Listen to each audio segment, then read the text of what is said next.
Órale, Cholo Trucker, los tres chingones boxing shots, all the chingones y chingonas. Here we got Teofimo Lopez, man, who's got an upcoming fight with Steve Claggett, some guy I've never heard of before, who's got over 40 fights with 7 losses. Here's the thing that I want to say when it comes to Teofimo Lopez, man. In the beginning of the year, I talked to his dad, Teo Sr., and Teo Sr. said that they were going to fight 3 times this year. Now, that's the way the dad always words it. They are going to fight. When in reality, it's not the dad fighting, it's his son fighting. But that's the way he worded it. They are going to fight 3 times this year. Okay. This is going to be his second fight. His first fight was against Jermaine Ortiz, which in reality, nobody knew who Jermaine Ortiz was.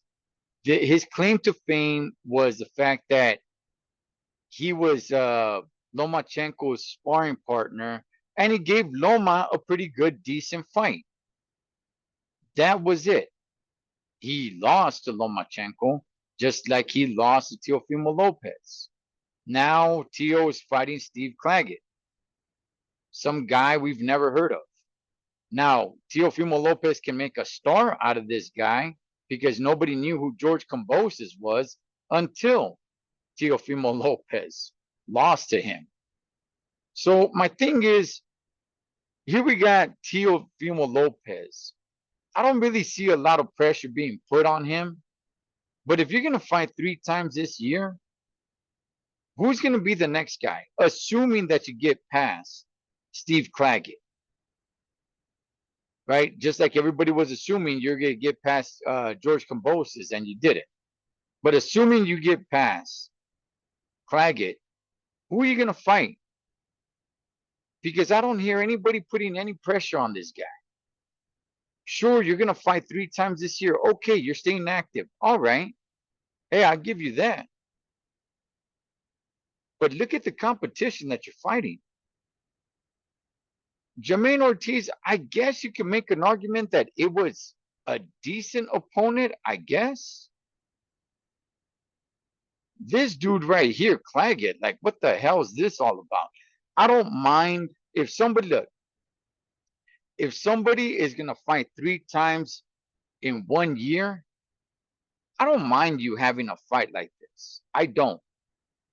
All 3 fights don't need to be huge, notable names, some bangers of a fights, man. No, it's fine if you have a fight like this. If you're gonna fight 3 times a year, that's perfectly okay with me. That is,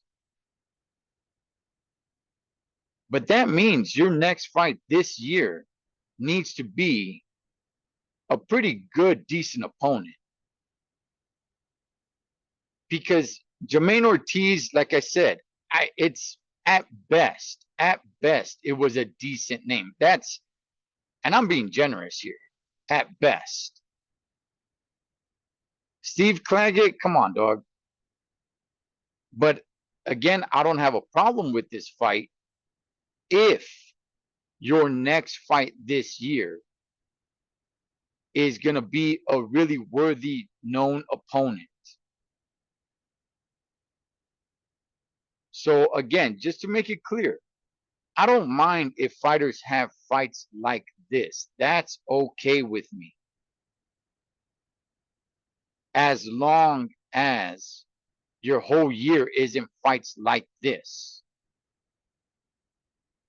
If you're fighting 3 times this year, having one fight like this, I don't mind it. But Jermaine Ortiz, that wasn't a big fight either, man. And you're champ, Holmes.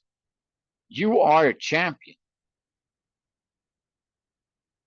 So you got 2 fights already, including this one right here. That's 2 fights with one with Jermaine Ortiz that is somewhat kind of okay to the, I mean, I'm being generous. This one, I mean, what the heck's this? But that's fine. But your next fight, man, you really got to step up the competition. Teo, your next fight, you really need to step up the competition. Because if you're giving us 2 fights that are like this, your next fight definitely needs to be a banger. It needs to be against a real somebody. But it can't be against another Jermaine Ortiz, and for damn sure it cannot be against another Steve Claggett. Good on you for staying busy, but you can't be staying busy with nothing but fights like this. You really got to step up the competition in your next fight, assuming you get past Steve Claggett. What's your guys' thoughts? Cholo, Choco, los tres chingones boxing shots, all the chingones y chingonas. Catch you guys all next round.